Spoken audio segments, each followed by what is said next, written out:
야곱이 브엘세바에서 떠나 하란으로 향하여 가더니 한 곳에 이르러는 해가 진지라. 거기서 유숙하려고 그곳에 한 돌을 가져다가 베개로 삼고 거기 누워 자더니 꿈에 본즉 사닥다리가 땅 위에 서 있는데 그 꼭대기가 하늘에 닿았고 또 본즉 하나님의 사자들이 그 위에서 오르락 내리락 하고 또 본즉 여호와께서 그 위에 서서 이르시되 나는 여호와니 너의 조부 아브라함의 하나님이요 이삭의 하나님이라.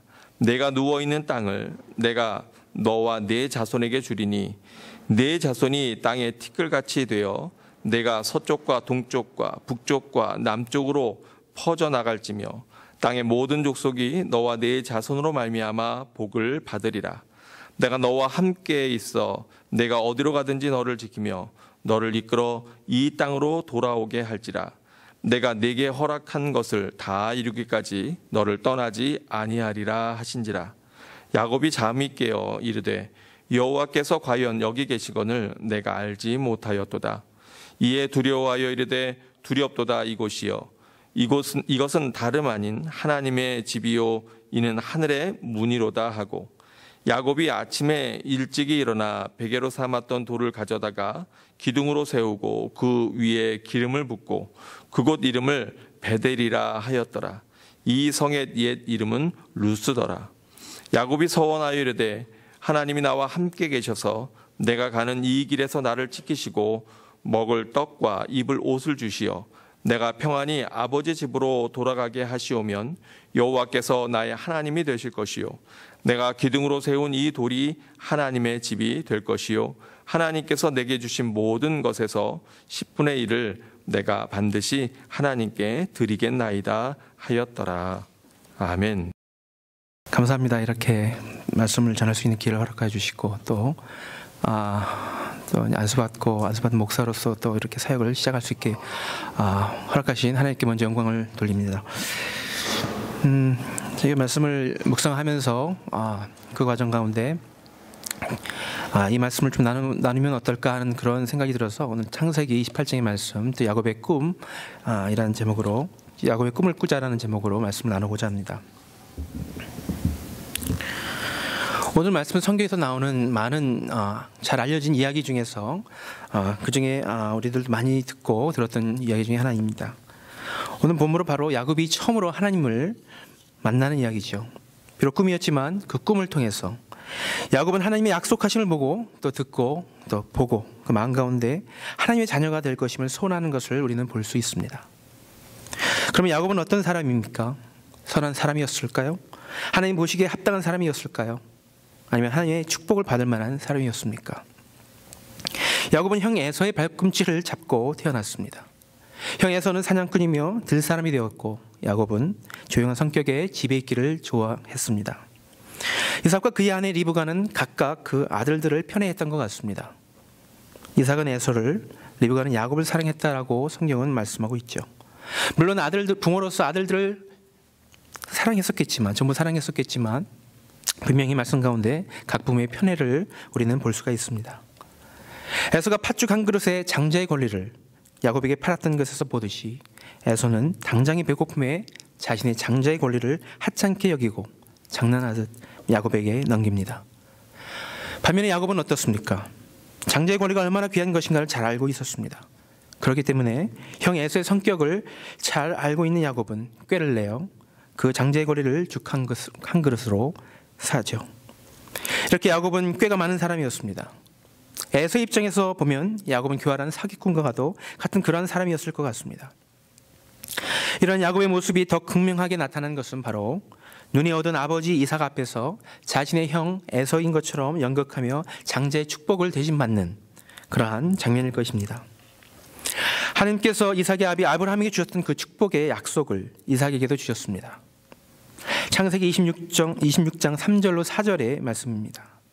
이 땅에 거류하면 내가 너와 함께 있어 내게 복을 주고 내가 이 모든 땅을 너와 내 자손에게 주리라. 내가 내 아버지 아브라함에게 맹세한 것을 이루어 내 자손을 하늘의 별과 같이 번성하게 하며 이 모든 땅을 내 자손에게 주리니 내 자손으로 말미암아 천하 만민이 복을 받으리라. 이런 축복을 이삭이 자신 앞에 나타나 말씀하신 하나님께 순종하며 그리고 순종하여 그릴에 거주하면서 이런 축복을 받게 됩니다. 그리고 이제 야곱은 하나님께서 자신의 아버지 이삭에게 주셨던 그 축복을 자신이 이어받고자 했던 것이죠.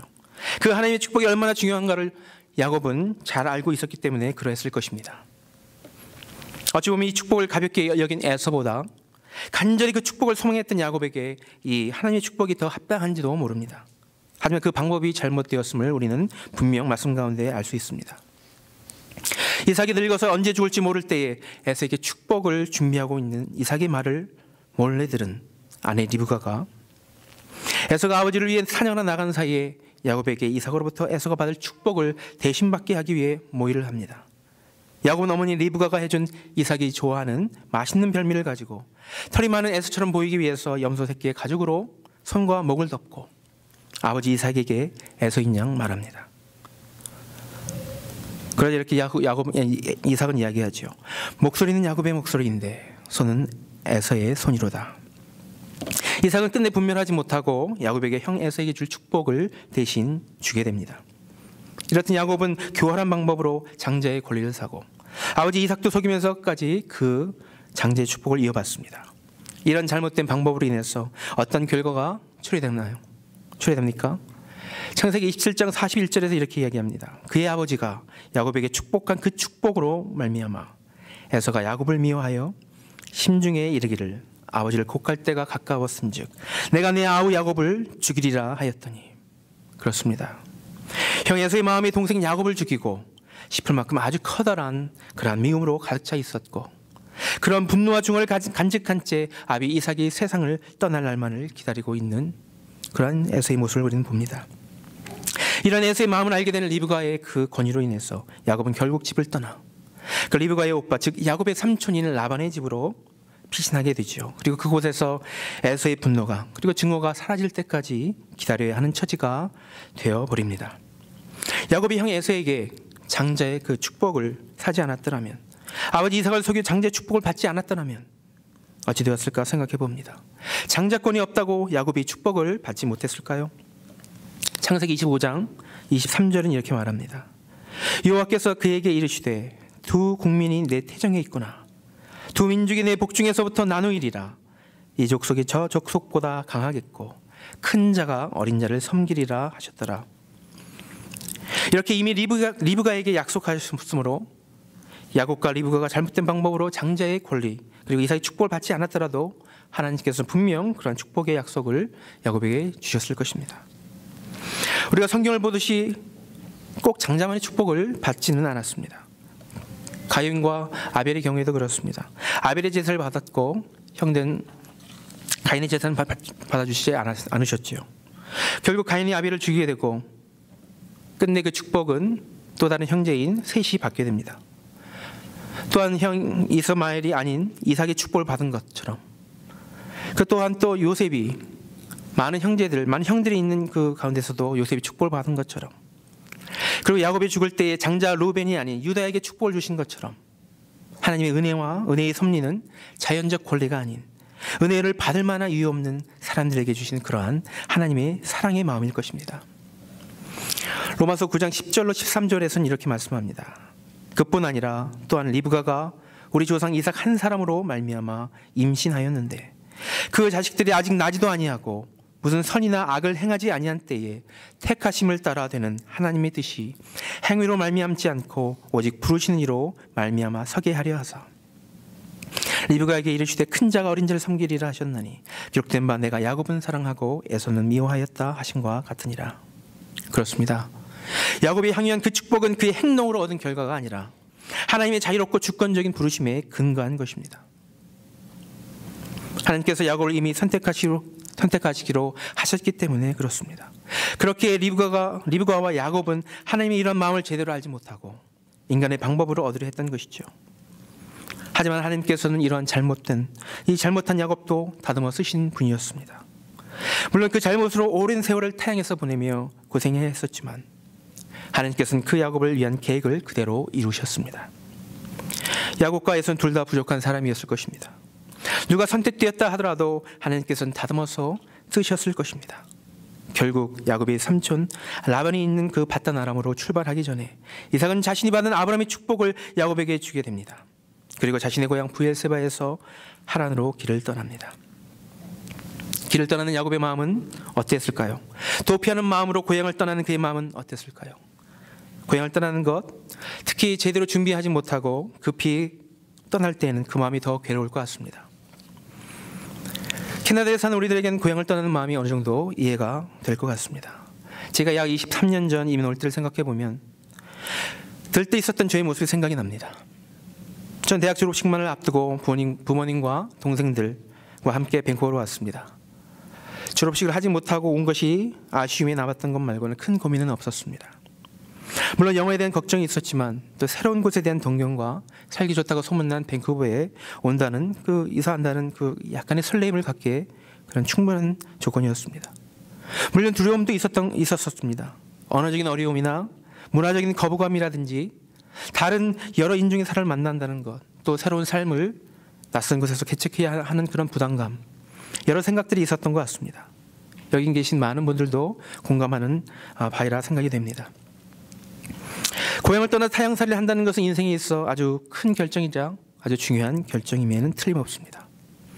하지만 그 가운데 하나님의 뜻하심과 인도하심이 있다면 그러한 두려움과 걱정 대신에 커다란 기대감과 소망이 있을 것입니다. 아브라함이 하나님의 인도하심에 순종하며 고향인 하란을 떠나 그 가나안으로 향했었을 때에도 순간순간 어려움이 있었지만 하나님의 인도하심에 그 덕분에 잘 이겨냄을 봅니다. 물론 인간의 생각으로 함에 있어서 실수하는 것이 있을지라도 그럼에도 불구하고 하나님께서는 선하심으로 약속하신 그 말씀을 아브라함의 삶 가운데 지키심을 보았습니다.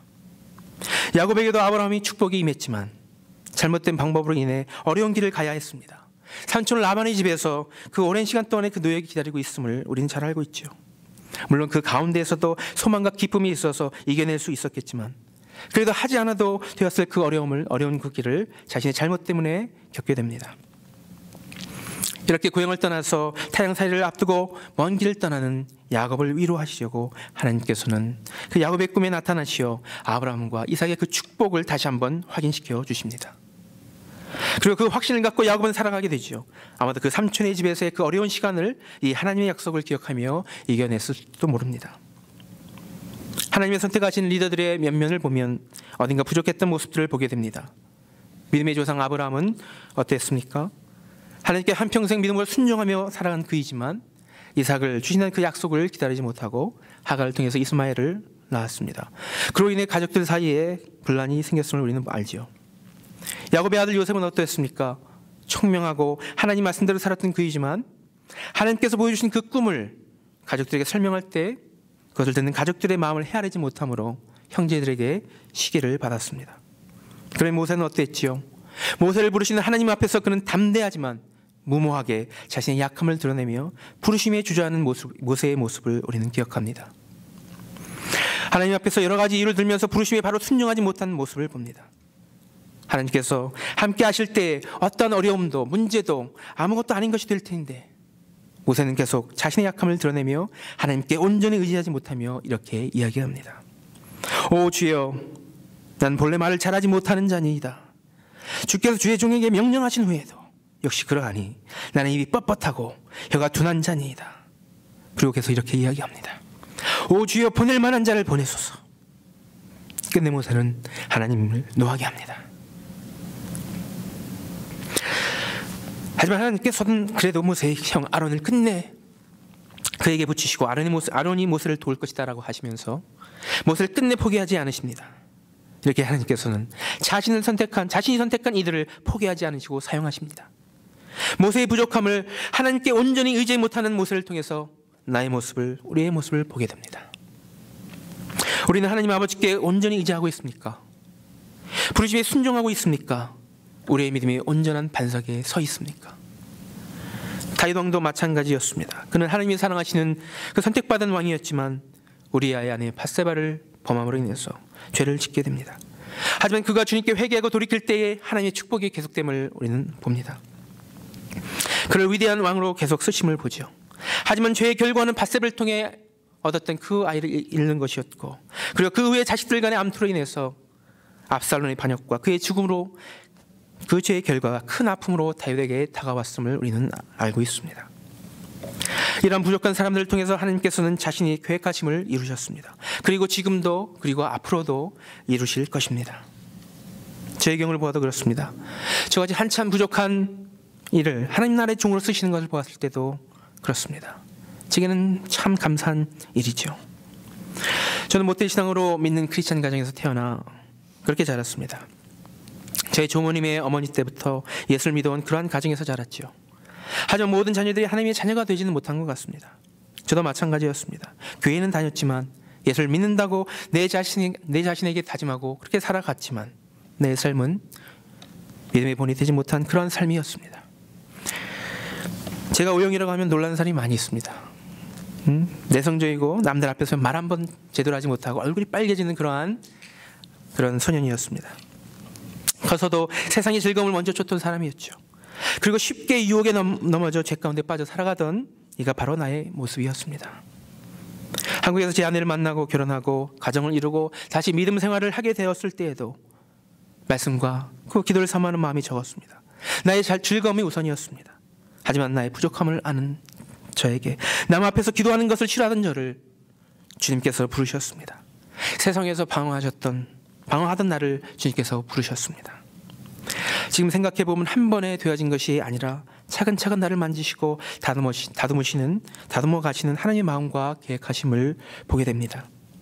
결혼 후 직장과 작은 사업을 하는 가운데 공허한 마음을 안고 살아가는 나에게 교회에선 진실된 마음으로 하나님께 나아가지 못했던, 그리고 세상과 하나님 양쪽에 손을 얹고 어느 한쪽도 제대로 가지지 못했던 그러한 나를 2007년 신년 40일 새벽 기도회를 하루도 빠짐없이 기도하고자 하는 마음을 주셨고, 또 그렇게 간절히 주님께 무릎 꿇게 하신 주님, 그리고 아까 조미경 집사님께서도 간증하셨듯이 저도 이때 열심히 주님 앞에 나가 기도했습니다.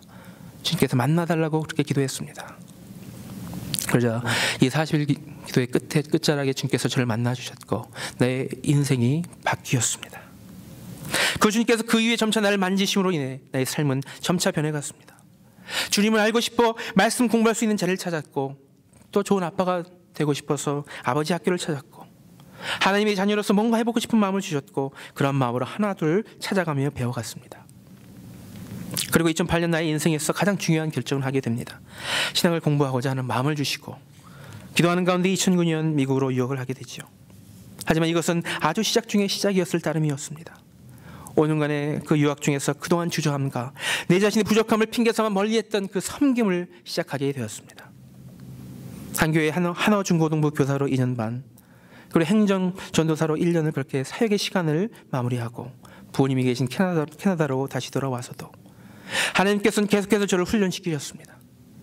약 2년 반 동안 한 교회 어린이부 전도사로 또 사용하시고 계속해서 저를 이 라이프 교회로 부르셔서 옮기셔서 부흥 목회자로, 그리고 청년들도 섬길 수 있도록 인도하시고 또 목회를 배우게 하시는 하나님, 그 하나님이 바로 야곱의 하나님, 모세와 함께 하신 하나님, 다윗의 하나님이신 줄 믿습니다. 나의 꿈이 아닌 하나님의 계획하심을 보게 하시고 그 하나님의 꿈을 나의 꿈이 되게 하시고 그러한 꿈을 품고 살아가게 하신 하나님, 그 하나님이 여러분의 하나님이심을 잊지 않기를 부탁드립니다. 제가 하나님께서 주신 그 꿈을 품고 기대와 소망 가운데 살아가듯이 여러분들에도 그 꿈을 주셨을 줄 믿습니다. 이미 그 꿈을 이루신 분들도 계실 것이고, 또 혹은 그 꿈을 하나둘씩 이루어가고 계신 분들도 있을 것입니다. 또는 이제 막 그 꿈을 품고 그렇게 시작하시는 분들도 있을 것입니다. 혹 아직까지도 하나님께서 보여주시는 꿈을 모르시는 분들이 계시다면 야곱의 꿈을 꾸시기를 소망합니다.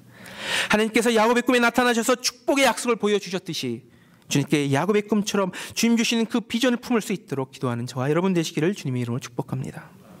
이 시간 주신 오늘 말씀을 통해 야곱의 꿈을 꾸는 저와 여러분 되시기를 다시 한번 주님의 이름으로 축복합니다. 첫 번째, 하나님은 외로운 야곱을 만나주셨습니다. 10절과 11절입니다. 이제 야곱은 고향을 떠나 하란으로 길을 떠났습니다.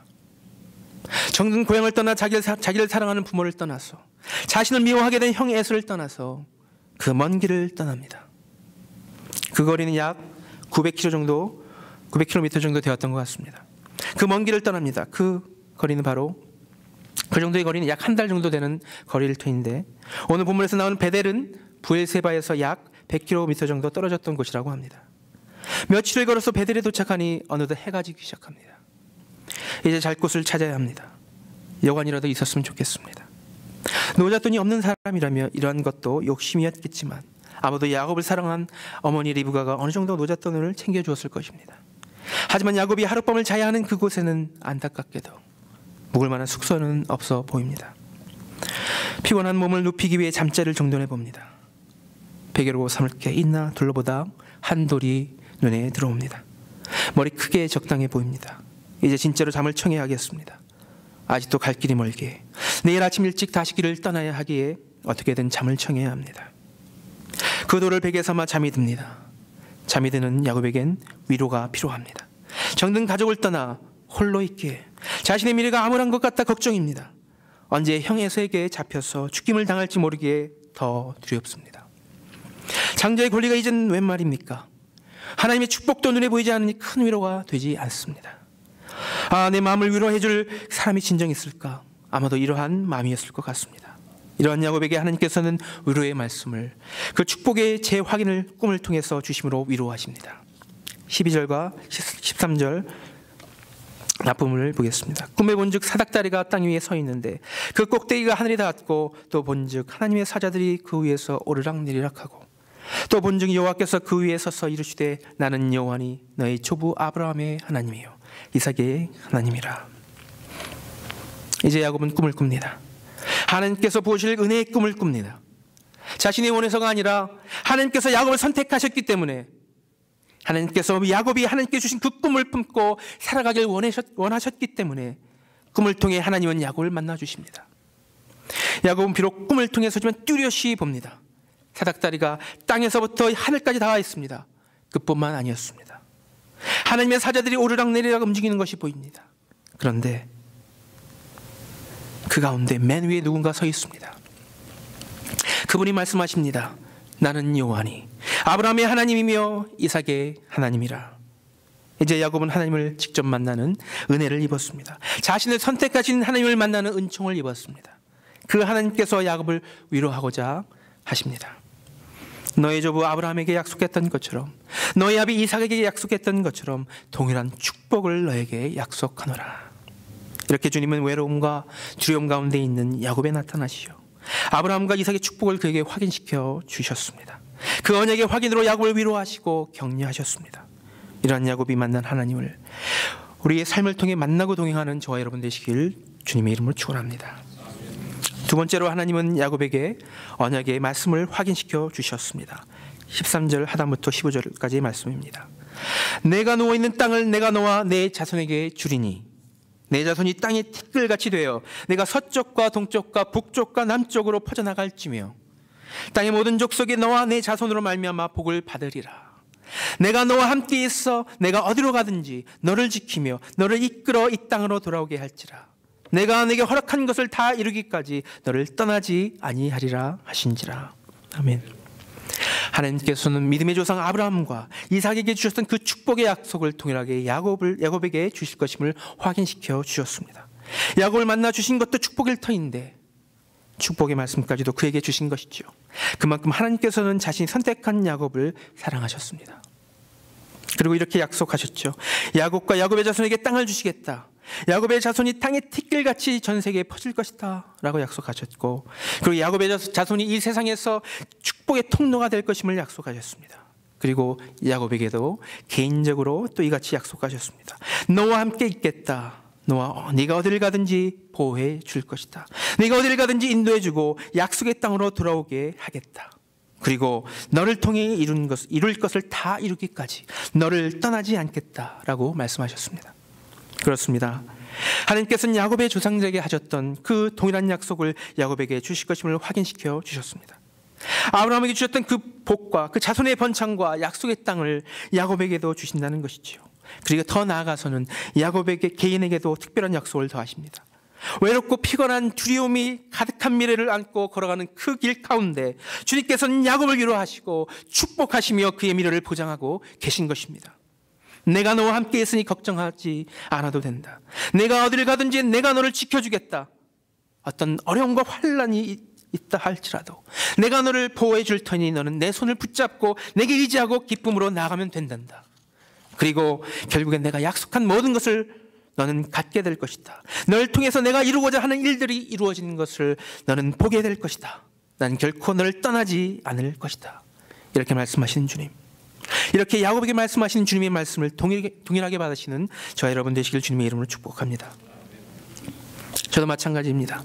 20여 년 전 캐나다로 이주할 때에 보이지 않았던 그 캄캄했던 나의 미라가 한국에 홀로 돌아가서 세상 가운데서 방황하던 나의 삶을 하나님의 때에 나를 만나주시고 나를 인도하시고 내게 야곱이 꾸었던 그 꿈을 꾸게 하신 하나님, 그 하나님의 약속을 보게 되었을 때 제게 평안이 찾아왔습니다. 새로운 꿈을 꾸게 되었습니다.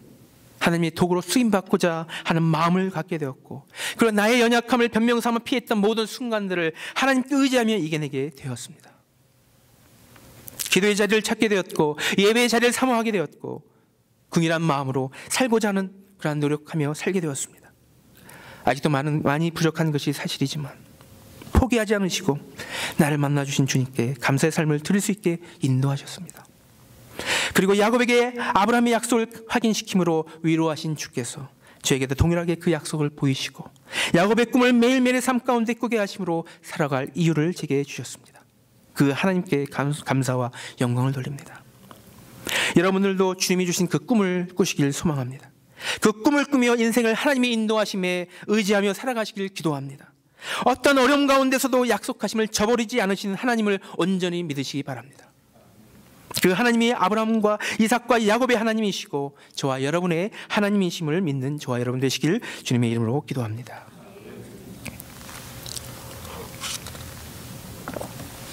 세 번째로 야곱은 하나님의 부르심에 반응했습니다. 야곱은 잠에서 깨었을 때 꿈을 통해 만나주신 하나님의 말씀을 기억했습니다. 그리고 그 말씀에 반응했습니다. 첫 번째로 야곱은 그 장소의 신성함을 깨달아 그곳에 베개로 삼았던 돌을 가져다가 기둥을 삼고 또 기름을 부어 붓고 베델이라 이름 지으며 그곳을 기념했습니다. 그리고 야곱은 자신을 드리겠다는 소원을 통해서 하나님께 약속했습니다. 먼저 16절로 19절입니다. 야곱이 잠이 깨어 이르되 여호와께서 과연 여기 계시거늘 내가 알지 못하였도다. 이에 두려워하여 이르되 두렵도다. 이것은 다름 아닌 하나님의 집이요 이는 하늘의 문이로다 하고, 야곱이 아침에 일찍 일어나 베개로 삼았던 돌을 가져다가 기둥으로 세고 그 위에 기름을 붓고 그곳 이름을 베델이라 하였더라. 이성의 옛 이름을 루스더라. 하나님과의 만남 이후에 야곱의 첫 번째 반응은 어땠습니까? 먼저 그는 놀랐습니다. 하나님이 나타나시며 놀랐고 그것을 알지 못했던 자신의 무지의 두려움을 느끼게 되었습니다.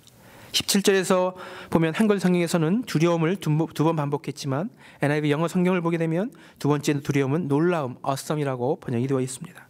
둘 다 두려움이라는 어근의 뜻을 가지고 있기에 awesome, 놀라움의 근원이 바로 두려움에서 온다는 것을 알 수 있습니다.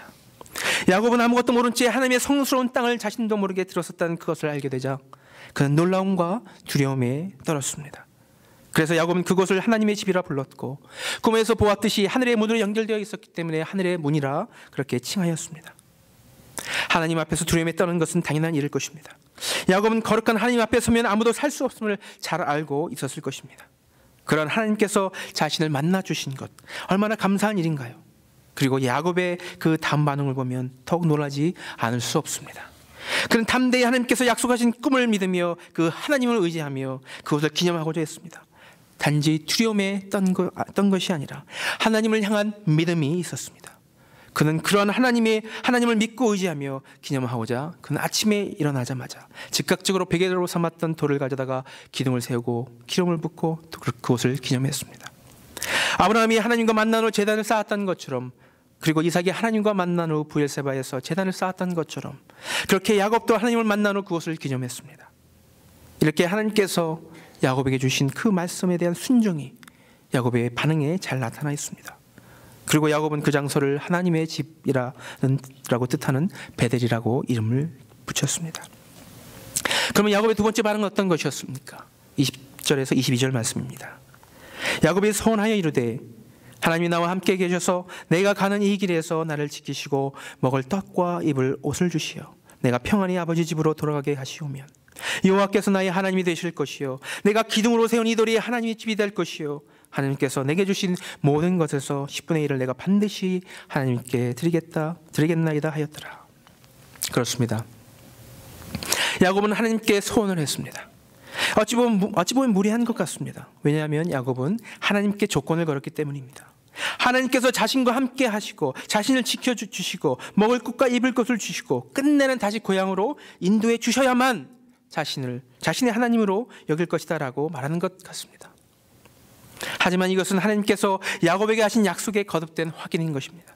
자신이 먼저 하나님에게 요구한 것이 아니라 하나님께서 자신의 조부 아브라함과 아비 이삭에게 주셨던 그 축복의 약속을 주시기로 하셨으니 그대로 믿겠습니다. 주님 믿고 의지하며 나아갈 테니 나의 하나님이 되어주신다는 그 약속을 그대로 믿겠습니다. 이렇게 하나님 아버지께서 나의 하나님이 되어주실 것임을 분명히 믿고 나아가고자 하는 야곱의 마음이자 결단인 것입니다. 야곱은 이렇게 말하고 있습니다. 여호와께서 자신의 하나님이 되실 것임을 믿었습니다. 야곱은 그가 베델이 하나님의 집이 될 것을 선포했고 또 그리고 자신에게 주신 모든 것의 10분의 1을 하나님께 드리기를 약속했습니다. 그냥 드리는 것이 아니라 반드시 드리겠다라고 다짐했습니다. 이것에서 야곱의 마음이 느껴집니다. 그 마음은 바로 하나님의 약속을 붙잡고 살겠다는 마음이고 그 마음은 바로 하나님의 축복을 누리며 살고 싶다는 마음이며 그 마음은 앞으로 삼촌 라반의 집에서 생길 어떤 것도 이겨내리라 하는 마음인 것입니다. 그리고 언제일지 모르지만 다시 고향으로 인도하실 하나님께 감사하는 마음일 것입니다. 또한 자신에게 속한 모든 것이 하나님께서 주신 것임을 인정하는 마음입니다. 이제 야곱의 마음은 평온합니다. 하나님을 향한 두려움이 하나님을 믿는 그 하나님의 계획하심이 놀라울 따름입니다. 비록 인간의 눈을 볼 때 앞날은 투명하지 않지만 분명히 저를 사용하시는 하나님의 인도하심을 경험하고 믿기에 저의 마음은 평온합니다.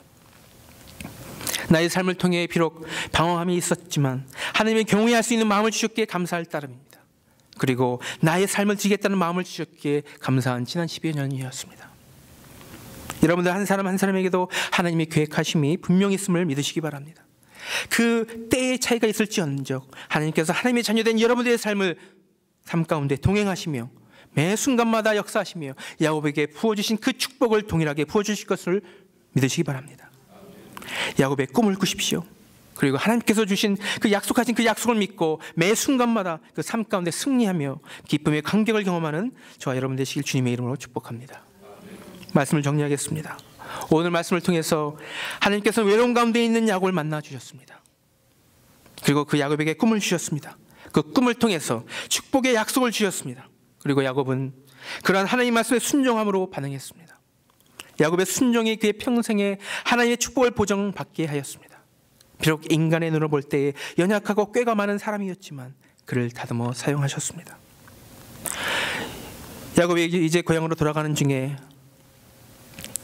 형의 에서에게 용서를 받은 후 자신의 딸 디나가 가나안 족속 중에 하나인 히 족속의 세겜에게 욕보임을 당합니다. 그러자 자신의 아들들이 그들에게 복수를 하지요.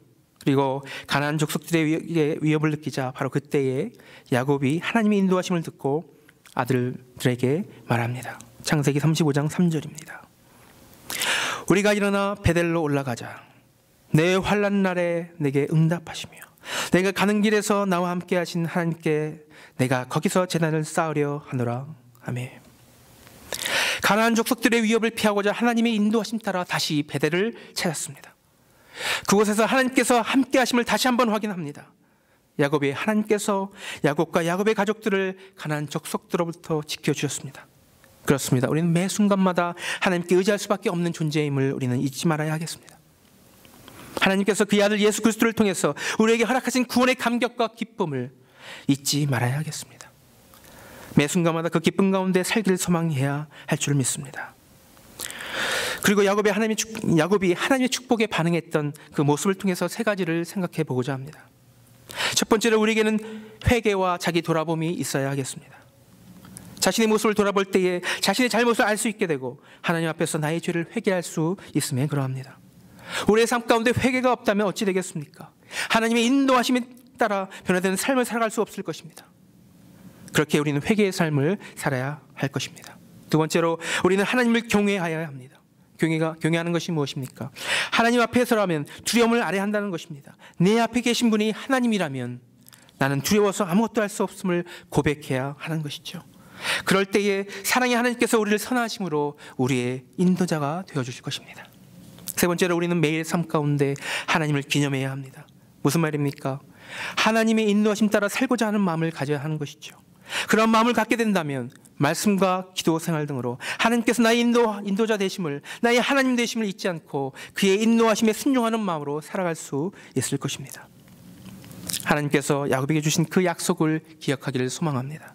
그 약속에 오늘 이 자리에 모인 모든 성도들과 예수님을 나의 구원자로 믿고 이 땅 위에서 하나님의 자녀가 된 모든 이들에게 동일하게 이어지게 되기를 소원합니다.